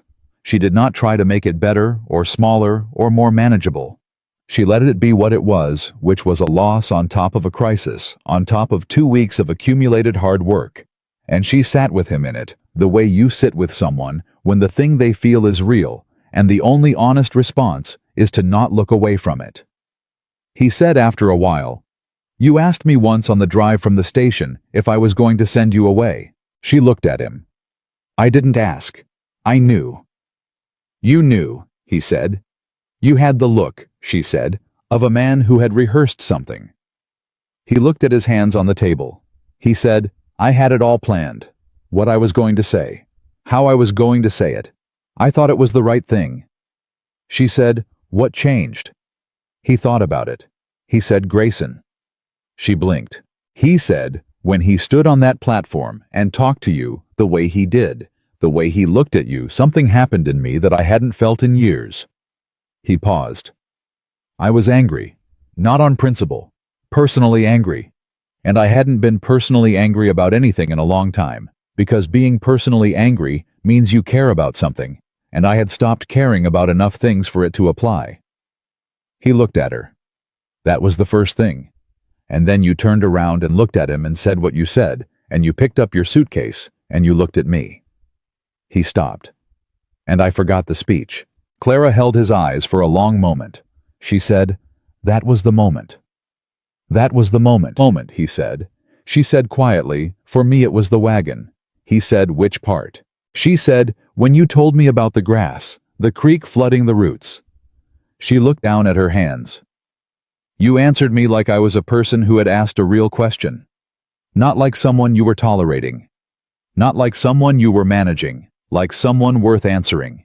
She paused. It had been a while since that had happened. He thought about what she had told him on that drive. The dress shop, the house, the debts, her sister Frances. All of it said without any attempt to use it as leverage, offered simply as information, as the truth of where she stood. He said, "Who was it back in St. Louis who stopped treating you like a person worth answering?" She was quiet. He waited. She said, "My father at the end. When the business was failing and he was frightened, he made decisions that he did not consult me. He did not consult anyone. I was a proud man, and pride became his primary strategy, and what was left when it collapsed was everyone else's problem to manage." A pause. "I managed it, because that's what I do, but it cost things." She looked up. "I came here because I wanted to build something I had a part in choosing. Not just something I was handed and told to maintain." He held that. He said, "This ranch, everything we've been doing, you're building it with me." She said, "I know." He said, "That's not nothing, Clara." She said, "I know that too." The lamp burned low between them.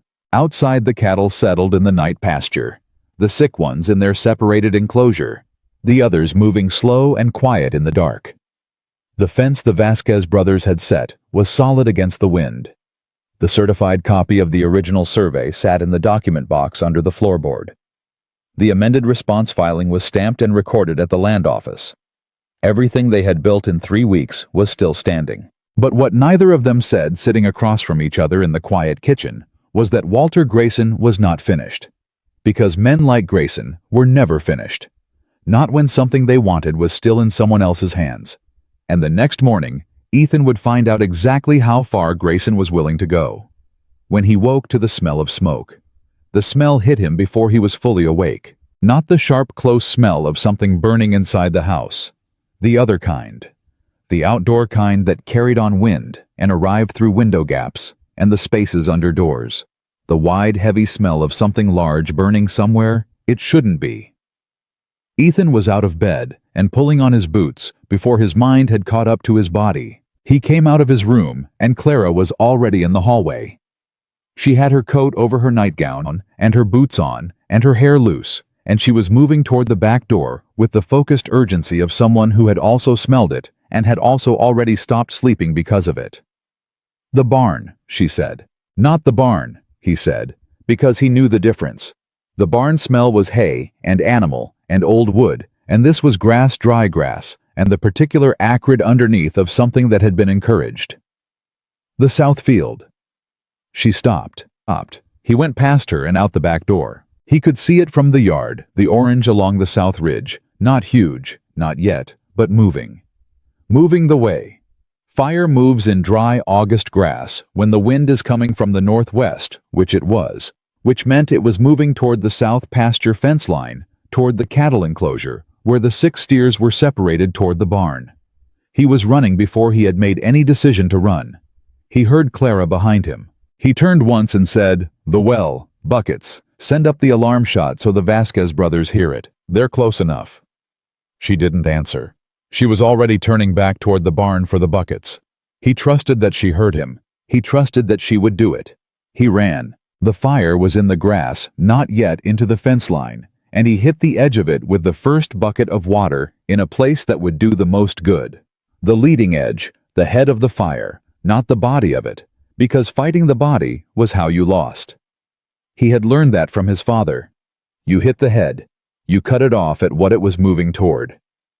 The alarm shot cracked through the night behind him. He worked.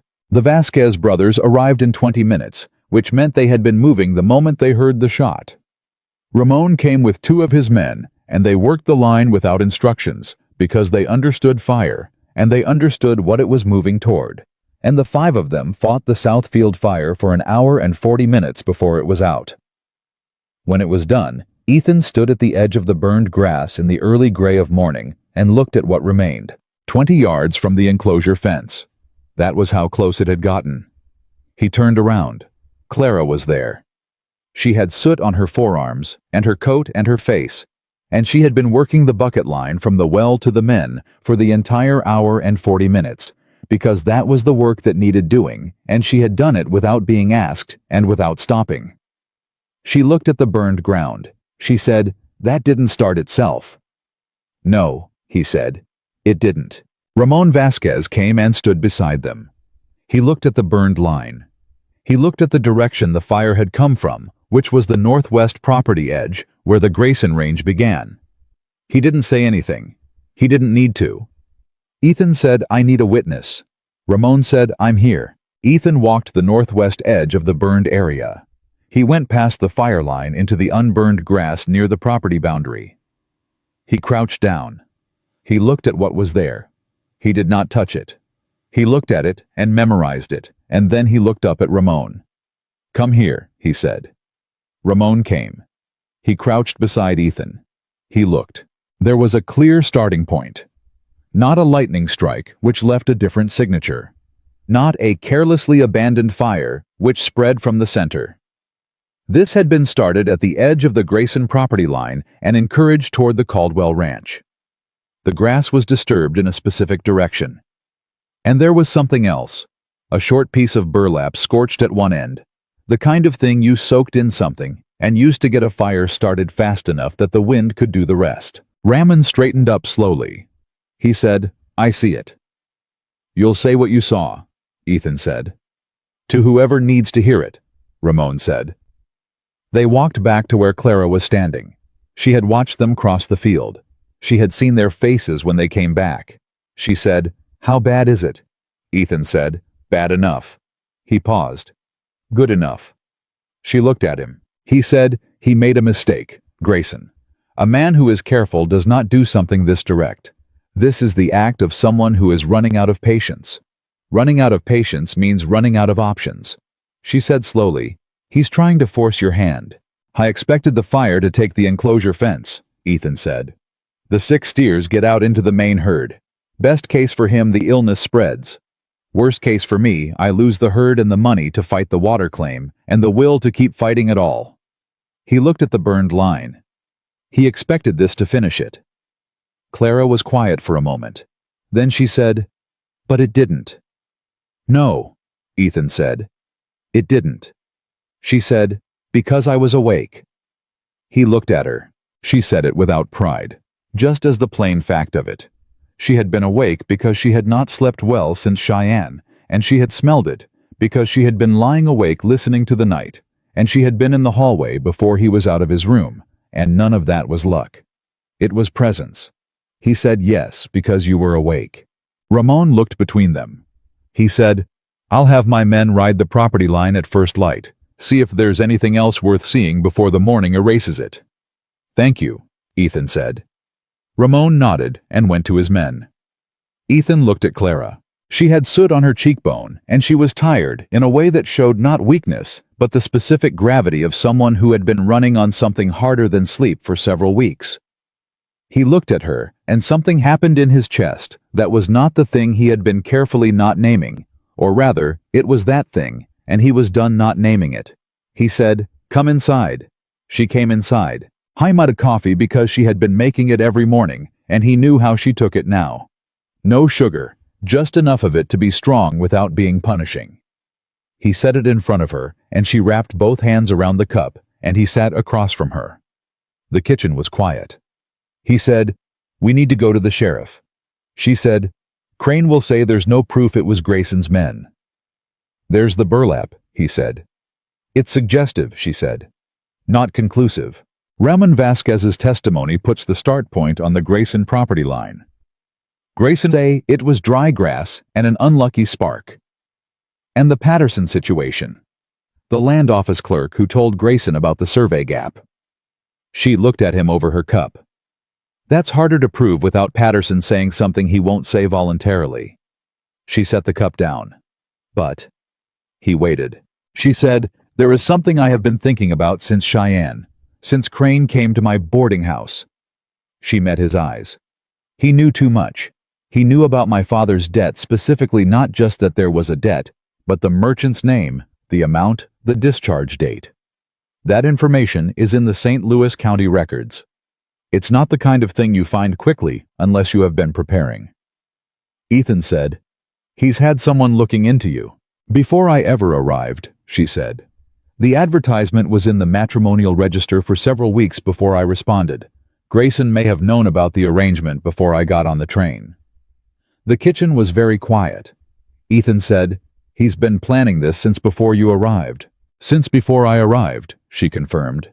"Which means he knew the arrangement was real or real enough, and he wanted to make sure I was the kind of person he could use to discredit you." She paused. A woman with a deceased father's debts and no family standing. A woman the town already doubted. If he could make me look like a fraud or a liability, it would affect your credibility at the land office. Ethan sat back. He said, "He has been 3 steps ahead of me for 3 years. He has been," she said. "But he is no longer 3 steps ahead of us." That word. Us. She had said it before. In the account books, in the ledger planning, in the conversations about the cattle. But this time, it landed differently in the particular way that a word lands when it stops being practical and starts being something more. He said, "Clara." She looked at him. He said, "I want to take this to the territorial court." She blinked. "The fire. The fire and the water claim and Patterson and all of it," he said. "Not just the sheriff. The sheriff handles individual incidents. The territorial court sees patterns. Grayson has been running a pattern against this land for 3 years, and I have been treating each piece of it like it was its own problem." She was already thinking. He could see it. "You'd need documentation of every incident. The debt rumors last year, the water filing, the fire, the Cheyenne interference. I have documentation," he said, "or I can get it." She looked at him. "You have been keeping records." "You inspired me," he said. Something moved across her face. Not quite a smile. The thing that lived next to a smile, when a smile would be too small for what was actually happening. She said, "Who at the territorial court do you trust?" He said, "Judge Arthur Pembroke. He was at my father's land purchase. He's old, but he's honest. He has no love for men who use land pressure as a business strategy." Clara said, "Can you get a letter to him?" Ethan said, "I can do better than a letter." He paused. "Margaret knows his wife." Clara looked at him. "Of course she does." He almost smiled. He went to find Margaret before the morning was fully underway. Margaret arrived in the ranch within 2 hours of his message reaching her, which meant she had been ready to come at a moment's notice, which meant she had been watching things more closely than she had let on. She came in, looked at Clara's soot-marked coat hanging by the door, looked at the burned line visible through the kitchen window, looked at Ethan and said, "Tell me everything." They told her. She listened without interrupting, which was not something Margaret did often, and the fact that she did it now meant she understood the weight of what she was hearing. When they finished, she was quiet for a moment. She said, "Arthur Pembroke is in Laramie through the end of the month." "Can you reach Mrs. Pembroke?" Ethan said. "I can reach her today," Margaret said. "I'll need a letter from you, official, stating the incidents and requesting a hearing." "Clara will draft it," Ethan said. Margaret looked at Clara. Clara looked at Ethan. He said, "You know the language better than I do. You know all of it, the water claim, the filing, the Cheyenne interference, the fire this morning." Clara said, "All right." She sat down at the table. She wrote for 40 minutes, while Ethan and Margaret talked, and the coffee went cold, and the morning came fully up outside. When she finished, she read it through once, made 2 corrections, and handed it to Ethan. He read it. It was the most complete, precise, and utterly devastating account of 3 years of calculated pressure against a single ranch that he had ever seen assembled in 4 pages. It cited dates, amounts, names, and specific actions. It connected the water claim to the fire, to the Patterson situation, to the Cheyenne interference in a way that made the pattern visible as a pattern, not a series of bad luck. He looked up. She was watching him read. He said, "This is extraordinary." She said, "It's accurate. That's what makes it work." Margaret reached out and took the letter. She read it. Her expression did not change while she read, but her jaw got slightly tighter, which was Margaret's version of being deeply impressed and also deeply angry simultaneously. She said, "I'll have this to Mrs. Pembroke by tonight." She left. The house was quiet again. Ethan sat at the table across from Clara, and they looked at the letter for a moment, the copy she had kept. He said, "If Pembroke takes it, there will be a hearing. Grayson will know." "He already knows we're not going away," she said. "It will make things harder before it makes them better." "I know," she said. He said, "Are you—" He stopped, started again. "This is not what you signed on for. When you answered that advertisement. When you got on that train. This is not the life you thought you were coming to." She looked at him for a long time. She said, "What life did you think I was coming to?" He said, "A quieter one." She said, "I had a quiet life in St. Louis. I was very good at managing a quiet life, and I was disappearing inside of it." She looked at her hands on the table. "I did not come here looking for peace, Ethan. I came here looking for something that was worth building." She looked up. "This is worth building." The word sat in the kitchen between them. He said, "Even with all of this." She said, "Especially with all of this." He did not know what to do with the feeling that produced, so he did what he always did. When feeling outpaced his language, he went to work. But something had shifted. Something had been shifting slowly for 4 weeks, and the fire had accelerated it. The way fire accelerates most things, by burning away what was inessential and leaving only what was strong enough to survive the heat. 3 days later, Judge Pembroke's clerk sent a letter acknowledging receipt of the complaint and requesting a formal hearing in Laramie in 6 weeks. Ethan brought the letter to Clara in the garden, where she was staking the tomato plants that the Vasquez boy had told her about. They had gone in before the deadline, and they were growing. He held out the letter. She read it. She read it again.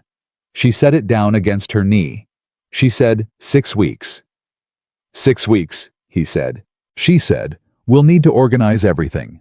Every piece of documentation, the survey copy, the water filing records, the fire, Ramon's testimony, the Cheyenne boarding house records showing Crane's visit." He said, "I know." She said, "It will be a significant amount of work."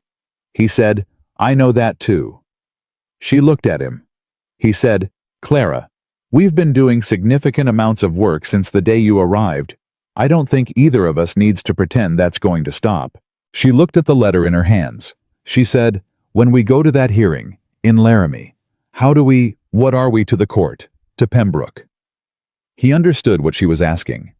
It was the thing they had been moving around for 4 weeks, the thing that was present in every quiet kitchen evening, and every shared ledger morning, and every moment she had taken his hand without calculating it, and every moment he had said something honest that he had not planned to say. He said, "What do you want to be?" She said quietly, "I want to be someone with standing. In this community, in this county. Someone whose testimony and whose documentation carries weight because her position is clear." He said, "And what else?" She looked at him. He said it plainly because he was a plain man, and she deserved plain. "I am not asking what the court needs, Clara. I am asking what you want." She was quiet for a moment. She said, "I want to stop wondering if I'm temporary." Something in his chest, that specific hollowed place that had been filling slowly for 4 weeks, filled the rest of the way. He said, "You're not temporary." She held his eyes. He said, "You have not been temporary since the wagon, since you told me about Francis and your father and what you were actually asking for. I told myself I was waiting for certainty, but the truth is I was afraid that wanting you to stay meant I was capable of losing something again. And I have been more afraid of loss than I have been capable of living." He stopped. He looked at her. "I would like you to marry me. Not for the court. Not for the hearing. Because you are not temporary, and I am done pretending that the reason I want you here is practical. Clara looked at him for a long time. She said, "You should know that I will continue to disagree with you about ranch decisions when I think you're wrong." He said, "I know." She said, "And I will keep the account books the way I keep them." He said, "I wouldn't want them any other way." She said, "And Frances, when she is able to come, I would want her to be welcome here." He said, "She can have the east room. It gets afternoon light." Clara looked at him. She said, "Yes." One word. He reached across and took her hand from where it was resting on the letter. She turned her hand and held his. They sat in the garden with the tomatoes staking up around them, and the morning moving through the property that they had spent 4 weeks fighting for together, and they did not say anything else for a while because there was nothing else that needed saying. The hearing was in 6 weeks. Grayson was not finished. But neither were they. And for the first time in 4 years, Ethan Caldwell sat in his own yard on a Tuesday morning in late August and did not feel like a man waiting for the next thing to fail. He felt like a man who had something worth protecting, and someone worth protecting it with. Which was, he thought, the difference between enduring a life and actually living one. He had not understood that difference until a woman in a faded blue dress stepped off a train in tears and refused to be sent away. And now that he understood it, he could not imagine going back to the version of himself that hadn't. The 6 weeks between the proposal and the Laramie hearing were the hardest and the most honest weeks of Ethan Caldwell's life. Not because things got worse. Because things got real in the way that only happens when a person stops protecting themselves from what they actually feel and starts living inside it instead. They married on a Saturday morning 3 weeks before the hearing in the Silver Creek Church with Margaret as witness, and Ramon Vasquez and his wife sitting in the front pew because Clara had asked them and because they had said yes without hesitating. The ceremony was short. The Reverend was a practical man who had married enough frontier couples to understand that brevity was not a lack of seriousness. It was often the opposite. Ethan stood at the front of that church in his good dark shirt, the one Margaret had ironed again, and he watched Clara come down the aisle in a dress that was not new, but had been altered with enough care that it looked like it had been made for this exact morning, and he thought about the platform. He thought about the moment he had almost stepped forward to say the speech he had rehearsed. He thought about how close it had come to going the other way, how was glad with a completeness he had no precise words for, that it hadn't. Clara reached him. She looked at him the way she looked at everything directly, without performance, with the full weight of her attention. He said quietly before the Reverend began, "You look," she said, "don't you dare say practical." He said, "I was going to say beautiful." She held his eyes for a moment. She said, "All right then." The Reverend began. They said what needed saying. Afterward in the churchyard. Margaret held Clara's hands and said nothing for a long moment, and then said, "I placed that advertisement because I was frightened for him. I did not know what I was actually doing." She looked at Clara steadily. "I know now, and I want you to know that I know." Clara said, "You were paying attention to someone you loved. That's not something to apologize for." Margaret looked at her son-in-law's wife and she said, "No, it isn't." She released her hands. "Now, we have a hearing to win." The preparation consumed the 3 weeks. Every evening at the kitchen table, which was now undeniably their kitchen table, not his with her sitting across from it, but theirs in the way that furniture becomes when 2 people have used it together long enough, they worked through the documentation. Ethan talked. Clara organized. She had a system for it that was almost architectural, each piece of evidence placed in relation to the others, so that the pattern was visible, not just as a list of incidents, but as a coherent argument. The water filing, the survey gap, the Patterson connection, the Cheyenne interference, the fire. Ramon's sworn statement, which Ramon had given at the sheriff's office, with the same deliberate, unhurried certainty with which he did everything. On the 2nd week, something arrived that neither of them expected. A letter from Hector Reyes. Ethan read it at the breakfast table and looked up. Clara said, "What?" He said, "Hector says he has documentation from 2 years ago, when the illness went through his herd. He lost cattle. He has always believed the illness was introduced deliberately, A sick animal moved onto his boundary pasture from the Grayson Range. He couldn't prove it then. He says if the territorial court is hearing a pattern complaint against Grayson, he wants to submit his records. Clara set down her coffee. She said, he wasn't the only one. Ethan looked at her. She said, if Grayson did it to Hector, he did it to others. Men who lost cattle and accepted it as bad luck because they had no framework for understanding it as something deliberate. She was already moving to the desk. We need to know who else. Who else has had pressure from Grayson in the past 3 years? Water disputes. Unusual illness. Debt rumors. Sales that happened under circumstances that felt wrong but couldn't be proven. He said, that is a significant amount of ground to cover in 2 weeks. She said, then we start today. They started that morning. Ethan rode. Clara wrote letters.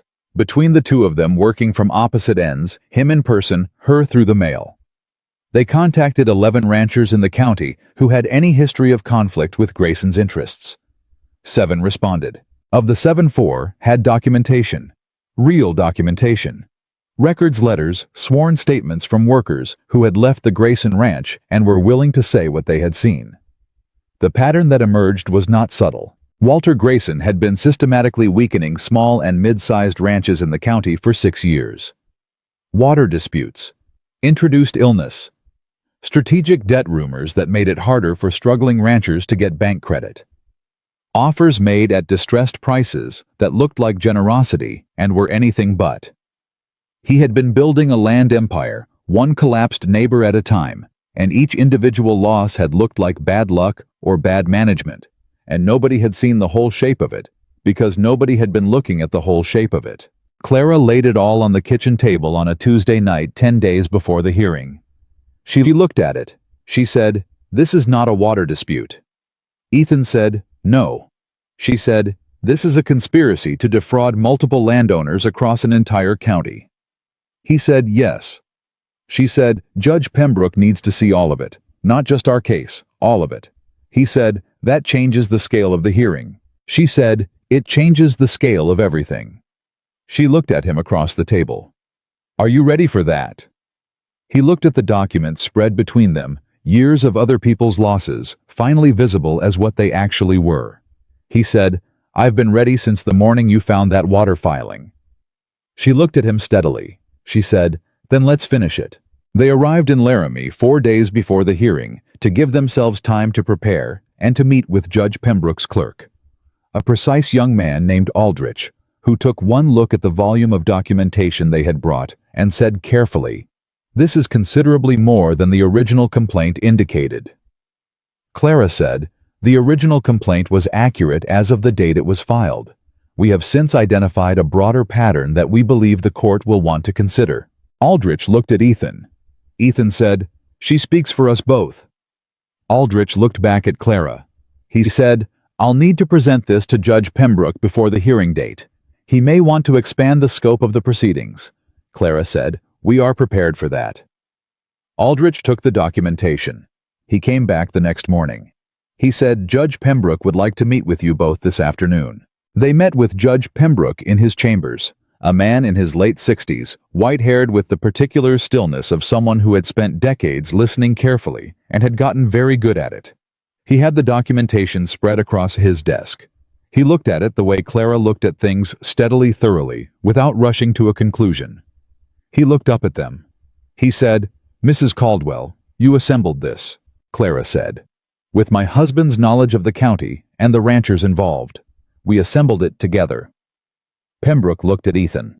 Ethan said, she tells the truth, Your Honor. Pembroke looked at the documents again. He said, this extends well beyond the original water rights complaint. Clara said, yes, sir. He said, you understand that expanding the scope of this hearing will bring considerably more pressure on your household. Grayson has resources. He has legal representation. He will not accept this quietly. Clara said, with respect, Judge Pembroke, he has not been quiet for 6 years. He has simply been unobserved. She met the old judge's eyes. We are asking the court to observe. Pembroke looked at her for a long moment. He said, the hearing will be expanded. I'll be bringing in a second judge from Cheyenne. This will be a full territorial proceeding." He paused. "I trust you are prepared for what that means." Clara said, "We are." They left the chambers. In the hallway outside, Ethan stopped walking. Clara stopped beside him. He said, "You just told a territorial judge to observe something that 6 ranchers before me couldn't make anyone see." She said, "We told him." He said, "Clara." She looked at him. He said, "I need you to understand something." He said it carefully because it mattered, and he wanted to get it right. "When I was standing on that platform planning to send you away, I told myself it was kindness, that it was the right thing for both of us. But the truth is that I was protecting myself. I had decided that what I had already lost was enough loss, and that the only way to survive was to stop allowing anything in that could be taken." He looked at her. "And then you arrived, and you were not what I was afraid of. You were the thing I had stopped believing existed." She said very quietly, "What thing?" He said, "Someone who looks at what's hard and stays anyway. Not because they have no choice, because they chose." She said nothing for a moment. Then she said, "You stayed too." He said, "Not at first." She said, "At first is not what counts. What counts is the fence post and the letter and Cheyenne and the fire and every morning after. That is what counts." She looked at him. "You stayed." He took her hand. She held it. They stood in the hallway outside a territorial judge's chambers, 2 days before a hearing that was going to change the shape of their county, and they held each other's hands, and neither of them said anything else because there was nothing else that needed saying. The hearing lasted 2 days. Grayson arrived with Crane and 2 additional lawyers, and the particular air of a man who believed that legal proceedings, like most things, were winnable by whoever spent the most on them. He looked across the courtroom at Ethan with the expression of a man who has underestimated something and knows it, and is not yet ready to admit it. He looked at Clara with something different, something that was close to the expression he had worn on the platform the day she arrived, but with the confidence drained out of it. She looked back at him the way she always looked at him. Steady, clear, utterly unbothered. On the first day, Ramon Vasquez testified. He was precise and unembellished, and he described what he had seen on the burned property line without drama or exaggeration, which made it more effective than drama would have been. Hector Reyes testified about the illness and the sick animal he had found on his boundary fence, and he produced the records Clara had told him to keep 3 weeks ago when she had written him and said, "Keep everything right down, everything you remember, date it and sign it." He had done exactly that. 3 other ranchers testified.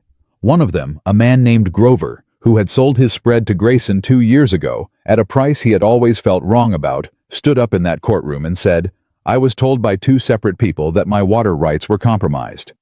I believed them because they seemed to have documentation. I sold because I thought I had no choice. I know now that the documentation was false. I would like the court to understand what that cost my family," Crane objected. Judge Pembroke overruled him. Grayson's jaw tightened. On the second day Clara was called. She walked to the front of that courtroom in the same steady, unhurried way she walked into every room she had ever entered, and she sat down, and she looked at the 2 judges with the same directness she brought to everything, and she answered every question Ethan's lawyer asked with the precision of someone who had been preparing for this for weeks. Because that was what she did. She prepared, she documented, she remembered, she built. When Crane cross-examined her, he tried 3 separate approaches. He tried to question her credibility by referencing her father's debts. Judge Pembroke stopped him before he had finished the second sentence and said that a discharged estate debt was not relevant to the testimony of a witness in a land fraud proceeding. He tried to suggest that she had manipulated her husband into pursuing litigation that was not in his best interests. Ethan, sitting at the table, said quietly but audibly, "That's not true." His lawyer put a hand on his arm. He did not apologize. He tried to suggest that the documentation she had assembled was selective and incomplete. She said, "I am happy to walk the court through every document I did not include, and the specific reason each one was excluded. It will take approximately 2 hours. I have the list." Crane said nothing. Judge Pembroke made a sound that was not quite a laugh. When she came back to sit beside Ethan, he said under his breath, 2 hours. She said, "I had the list." He said, "I know you had the list." She said, "He didn't know that." He looked at her. He said, "No, he didn't." The verdict came on the third morning. Judge Pembroke read it with the measured pace of a man who understood that what he was saying would be lived with for a long time by the people in this room, and who gave it the weight it deserved. The Caldwell water rights were confirmed in full. The preliminary claim filed by Grayson Cattle Company was dismissed with prejudice, meaning it could not be refiled. The pattern of land pressure identified across 7 ranches was referred to the Territorial Attorney's Office for criminal investigation. Patterson, the land office clerk, was placed on administrative suspension pending that investigation. The sale made by Grover 2 years prior was referred for review of potential fraud. Walter Grayson sat very still through all of it. When it was done, he stood up. He looked at Ethan across the courtroom. He did not say anything. He looked at Clara. She held his gaze without expression, without triumph, without anything except the same clear, steady attention she had given him on the platform the day she arrived, when he had told the whole town she wouldn't last a month. He looked away first. He walked out. Crane followed him. The room exhaled. Margaret, who had come to Laramie and sat in the gallery for both days of the hearing, came down and put her arms around Clara in the particular way that Margaret expressed things she could not quite say, which was fully and without reservation, and for longer than was strictly practical. Clara held on. When Margaret stepped back, her eyes were bright. She said, "Your father would have been proud of you." Clara said, "I hope so." Margaret said, "I'm proud of you. And I was there. So I know." Hector Reyes shook Ethan's hand, and then Clara's, and he said, "The tomatoes are going to be excellent this year," which was not about tomatoes at all, and everyone in that small circle knew it. Ramon Vasquez said nothing. He looked at what had been accomplished in that courtroom, and he nodded once with the slow deliberateness of a man who had seen enough of the world to know when something has been done exactly right. They drove back to Silver Creek in 2 days. The ranch looked different when they came up the drive on the evening of the second day. Not physically different. The same house, the same barn, the same fence line. The Vasquez brothers had rebuilt solid and straight. But different the way places look different when you come back to them after something has changed, when you are seeing them with the eyes of a person who knows now what they are worth and what they nearly weren't. Clara stood in the yard. She looked at the house. She looked at the garden, which had grown considerably in the time they had been away, and would need attention tomorrow morning, which she was already thinking about. Ethan stood beside her. He said, "There's something I should have said a long time ago." She looked at him. He said, "The morning after you arrived, when I found you at the kitchen table with the ledgers before I was out of bed. I thought this woman is going to change everything." He paused. "I was afraid of that. For exactly 1 more day. And then I stopped being afraid of it. And I never went back." She said, "You could have told me." He said, "I'm telling you now." She said, "You are not the most efficient communicator." He said, "No." She said, "I'm aware of that. I've adjusted." He said, "I know you have." She looked at the house again. She said, "Francis arrives next month." "East room," he said. "Afternoon light." She said, "She's going to have opinions about the garden." He said, "She can have them, as long as the tomatoes go in before the first frost." Clara looked at him. He looked at her, and there it was, the thing that had been building since a platform in July, since a wagon road and a hawk on a thermal, and a kitchen table at 6 in the morning, and a letter to a land office, and a fire in the dark, and a hearing in Laramie. The thing that had no single moment, it had become itself, because it had been becoming itself in every moment, in every hard morning, and every shared evening, and every problem they had looked at together and refused to leave unsolved. She reached up and put her hand against his jaw, the way you touch something you have decided is yours. He put his hand over hers. They stood in the yard of the Caldwell Ranch, their ranch on their land, with their water rights confirmed, and their fence solid, and their cattle recovering in the north pasture, and tomatoes growing in the kitchen garden that had once been Anna's and was now Clara's, and would one day be Francis's, and the evening came in around them with the particular golden weight of late summer in Wyoming, and neither of them moved. Silver Creek did not whisper about the woman who arrived by train anymore. They spoke about the Caldwells, about the hearing in Laramie, and what it had meant for every small rancher in the county who had been slowly losing ground to a man with more money and less conscience. They spoke about the investigation that was still unfolding, that would take more than a year and result in consequences for Grayson, that even Ethan, who had reason to want them, thought were sufficient rather than satisfying. They spoke about the woman who had come from St. Louis with a worn suitcase and a family Bible, and had turned out to know more about land law and cattle illness and kitchen gardens, and the specific architecture of what makes a ranch survive than anyone had expected. They stopped being surprised by her eventually. That was the highest form of respect Silver Creek knew how to give. Frances arrived in September, 17 years old and thin and quiet, in the specific way of a person who has been through something and is not sure yet if the new place is safe enough to stop being quiet. She came off the train, and Clara was on the platform, and Frances looked at her sister, and her composure lasted approximately 4 seconds before it didn't. Clara held her. She held her for a long time right there on the platform in full view of whoever was watching. Ethan stood back. He watched Clara hold her sister, and he thought about the platform in July, and the woman in the faded blue dress who had been crying on the train and had wiped the tears away before she stepped off because she had decided what kind of arrival she was going to have. He thought about everything she had done since, everything she had built, everything she had fought for and won and documented and refused to let go of. He thought about the speech he had never given, how was grateful in a way he had no adequate words for that he had never given it. Frances looked up from her sister's shoulder. She looked at Ethan. She said, "You're the rancher." He said, "I am." She said, "Clara says you're not easy to live with." He said, "That's accurate." Frances said, "She says she's not easy to live with either." He said, "That's also accurate." Frances considered this for a moment, with the seriousness of someone conducting an actual assessment. Then she said, "She seems happy." Ethan looked at Clara, who was looking back at him with the expression that lived near a smile, and was better for not being one yet. He said, "I think she is." Frances said, "Good." She picked up her bag.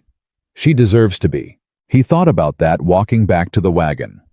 He thought about what Clara deserved and what she had built and what she had refused to accept less than. He thought about the version of this story that could have happened, the one where he gave the speech on the wagon road and she took the evening train back east and the ranch continued its slow contraction and Grayson got the water claim and the south pasture and eventually all of it. He thought about how close that version had been, and then he stopped thinking about it because it hadn't happened. What had happened was this. A woman stepped off a train in tears and refused to be sent away, and a man who had forgotten how to want things remembered, and together they built something that neither of them could have built alone. And the building of it was the point, not the having of it, and they both understood that, which was why it held. Ethan Caldwell had spent 4 years building walls around everything he was afraid to lose. Clara Bennett had arrived with one suitcase and taken those walls apart one fence post at a time, not by force, not by strategy, but by simply being exactly what she was, honest and capable and present and unwilling to be anything less than fully herself in a life she had chosen. She had not saved him. She had done something harder than that. She had stayed beside him while he saved himself, and that was the difference between being rescued and being accompanied, between someone who fixes a broken thing and someone who works alongside it until it remembers how to hold together on its own. The Caldwell Ranch stood. It would stand for years after this, through good seasons and hard ones, through Frances growing up, and eventually building her own life through Margaret, getting older and coming to dinner every Sunday and arguing with Clara about the garden in the comfortable way of two women who respect each other completely through cattle years that were good and years that required everything they had. It stood because two people had decided separately and then together that it was worth standing for. And some mornings, in the particular quiet before the ranch woke up, Ethan would come into the kitchen and find Clara already there, coffee on ledger, open, boots on mind, already 3 steps into the day, and he would stand in the doorway for just a moment before she heard him, and he would think about the train platform and the worn suitcase and the 900 miles she had traveled on a promise. And he would think she came here a stranger, and she became without fanfare or announcement the truest thing about his life. That was not something he had planned for.